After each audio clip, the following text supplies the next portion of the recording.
حضرت عمر فاروق رضی اللہ تعالیٰ عنہ نا باہر والوں کا بھی بڑا سخت حساب کرتے تھے. بڑا ایک گورنر صاحب نے لباس بڑا شاندار پہننا شروع کر دیا تھا تو حضرت عمر نے اتروا کے نا تو انہیں ٹاٹ کا لباس پہنا کے تو اونٹ چرانے کی ڈیوٹی دے دی تھی.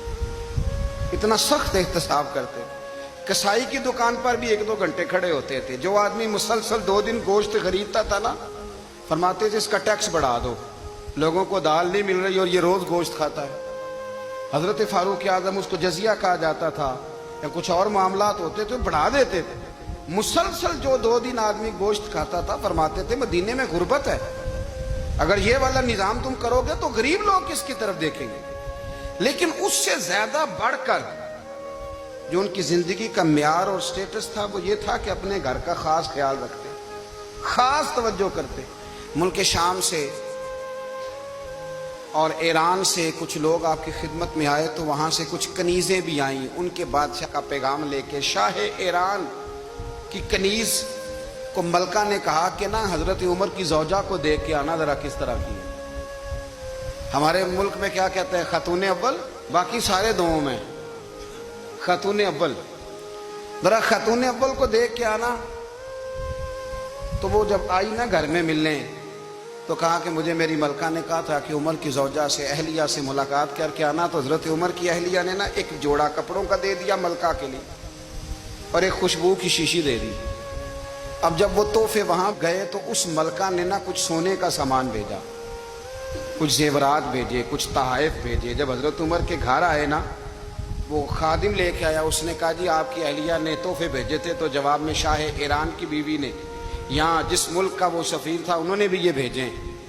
تو حضرت عمر فاروق نا وہ تحفے لے کے گھر گئے تو جا کے کہنے لگے اپنی اہلیہ سے یہ تو کب سے تحفے تحائف بھیجنے لگ گئی ہے, یہ کب سے نظام شروع ہو گیا؟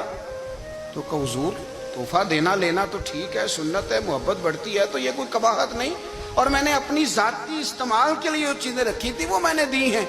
تو حضرت عمر فاروق رضی اللہ تعالیٰ عنہ فرمانے لگے ہم نے کسی ملک کے ساتھ اور اس کے بادشاہ کے ساتھ ذاتی تعلق نہیں بنانا, تعلق جو بھی بنے گا رسول اللہ کے دین کی برکت سے بنے گا. ذاتی رشتے نہیں ہم نے قائم کرنے. ذاتی آپ کے ملک کی جو ایئر لائن جس کا ہر سال خسارے کا ڈنڈورا پیٹا جاتا ہے نا, وہ ہمارے بادشاہ صاحب اور صدر صاحب اگر غیر ملکیوں کو گھوڑا کبھی بھیجنا ہو نا, گھوڑا, تو پورا ایک جہاز گھوڑا لے کے تحفے میں جاتا ہے. پورا جہاز غریب قوم کا یہ سرمایہ, اور قوم بڑی بادشاہ ہے, لائنوں میں لگ کے ووٹ دیتی ہے. 2 کام ہمیشہ لائن میں لگ کے کرنے, ایک بل لائن میں لگ کے جمع کرانا ہے اور ایک ووٹ لائن میں لگ کے, تاکہ پھر پورے 5 سال لائن میں ہی لگے رہیں. مرضی سے آپ ووٹ دینا پر جو بات درست ہے اس کو سنو. حضرت عمر فاروق رضی اللہ تعالیٰ عنہ نے اپنی اہلیہ سے پوچھا کتنے کا تھا وہ تیرا جوڑا اور خوشبو کی شیشی؟ انہوں نے کہا 3 دینار کی.